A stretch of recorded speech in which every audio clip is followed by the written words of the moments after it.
ನಮಸ್ಕಾರ ಫ್ರೆಂಡ್ಸ್, ಕೃಷ್ಣ ಕ್ರಿಯೇಟಿವೇಷನ್ ಚಾನಲ್ಗೆ ಸ್ವಾಗತ. ಇವತ್ತಿನ ವಿಡಿಯೋದಲ್ಲಿ ನಾನು ಮಸಾಲ ನೀರು ದೋಸೆ ಮಾಡೋದನ್ನು ತೋರಿಸ್ತಾ ಇದ್ದೇನೆ. ಹಿಂದಿನ ರಾತ್ರಿ ಅಕ್ಕಿ ನೆನೆಸಿಟ್ಟಿದ್ದೆ, 1.5 ಲೋಟದಷ್ಟು ಅಕ್ಕಿ ನೆನೆಸಿಟ್ಟಿದ್ದೆ. ಅದಕ್ಕೆ ಬೆಳಗ್ಗೆ ರುಬ್ಬುವಾಗ 2 ಮೆಣಸು, ಕೊತ್ತಂಬರಿ, ಸ್ವಲ್ಪ ಜೀರಿಗೆ, ಉಪ್ಪು ಹಾಕ್ಕೊಂಡು ರುಬ್ಕೊಳ್ತಿದ್ದೇನೆ. ಇಲ್ಲಿ ಇನ್ನೊಂದು ಹೇಳ್ತೇನೆ, ನನಗೆ 2 ಮೆಣಸು ಸಾಕಾಗ್ತದೆ, ಹಾಗಾಗಿ ನಾನು 2 ಮೆಣಸು ಹಾಕ್ಕೊಳ್ತಿದ್ದೇನೆ. ನಿಮಗೆ ಎಷ್ಟು ಬೇಕೋ, ನಿಮಗೆ ಎಷ್ಟು ಖಾರ ಬೇಕೋ ಅಷ್ಟಕ್ಕೆ ಮೆಣಸು ಹಾಕ್ಕೊಳ್ಳಿ, ಪರವಾಗಿಲ್ಲ, ನಿಮ್ಮಿಷ್ಟ ಅದು.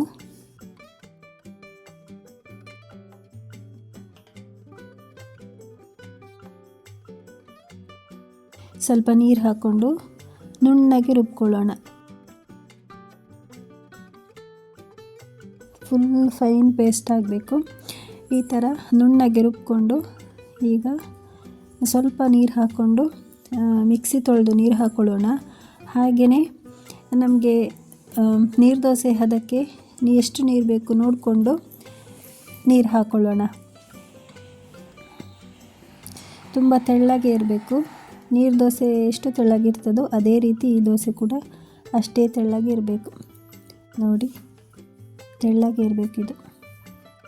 ನೀರು ದೋಸೆ ಅಂದರೆ ಅದರಲ್ಲಿ ಹೆಸರಲ್ಲೇ ಇರುವ ಹಾಗೆ ನೀರಿನ ಹಾಗೇ ಇರುತ್ತೆ ಹಿಟ್ಟು.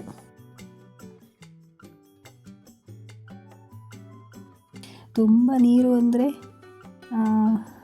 ಅಷ್ಟೊಂದು ನೀರು ಇರಬಾರ್ದು. ತುಂಬ ನೀರಿದ್ರೂ ಕೂಡ ದೋಸೆ ಏಳೋದಿಲ್ಲ.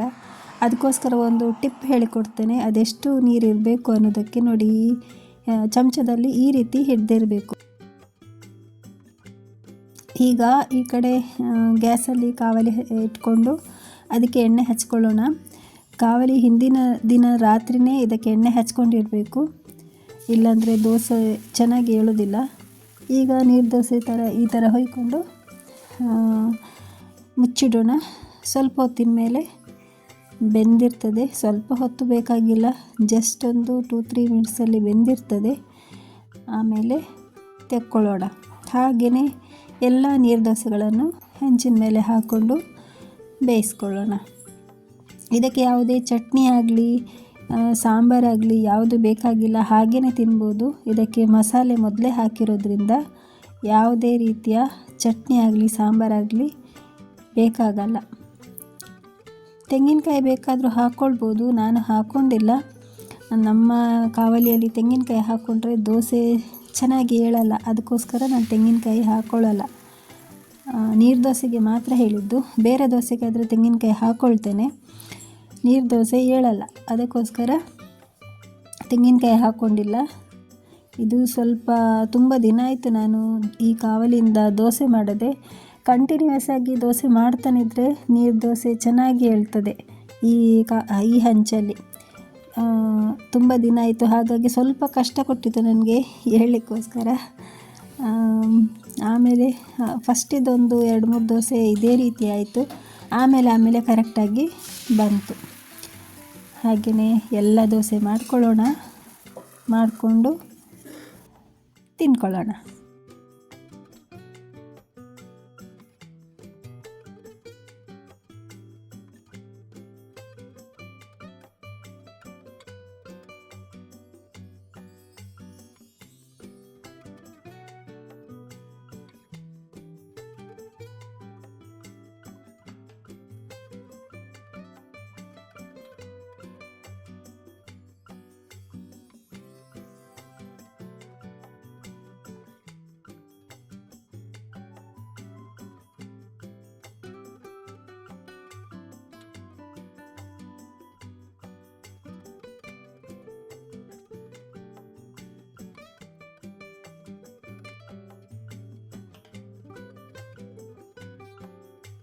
ನೋಡಿ, ಎಷ್ಟೊಂದು ದೋಸೆ ಹೊಯ್ದಾದ್ಮೇಲೆ ಈಗ ಸರಿಯಾಗಿ ಏಳಲಿಕ್ಕೆ ಸ್ಟಾರ್ಟ್ ಆಯಿತು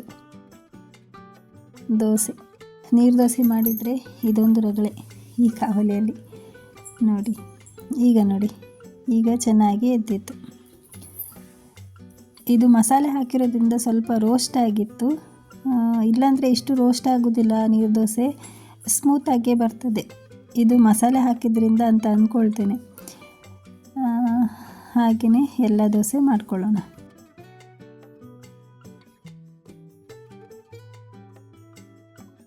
ಹಾಗೆಯೇ ನೀವು ಟ್ರೈ ಮಾಡಿ ಹೇಗಿತ್ತು ಅನ್ನೋದನ್ನು ಕಮೆಂಟ್ ಮಾಡಿ ತಿಳಿಸಿ. ಇದೇ ರೀತಿಯ ವಿಡಿಯೋ ಬೇಕಂತಾದರೆ ಕಮೆಂಟಲ್ಲಿ ತಿಳಿಸಿ. ನೋಡಿದ್ರಲ್ಲ ಫ್ರೆಂಡ್ಸ್, ವಿಡಿಯೋ ಇಷ್ಟವಾದರೆ ಲೈಕ್ ಮಾಡಿ, ಶೇರ್ ಮಾಡಿ, ಕಮೆಂಟ್ ಮಾಡಿ, ಸಬ್ಸ್ಕ್ರೈಬ್ ಮಾಡೋದನ್ನು ಮರಿಬೇಡಿ. ಧನ್ಯವಾದಗಳು ಫ್ರೆಂಡ್ಸ್. Thanks for watching.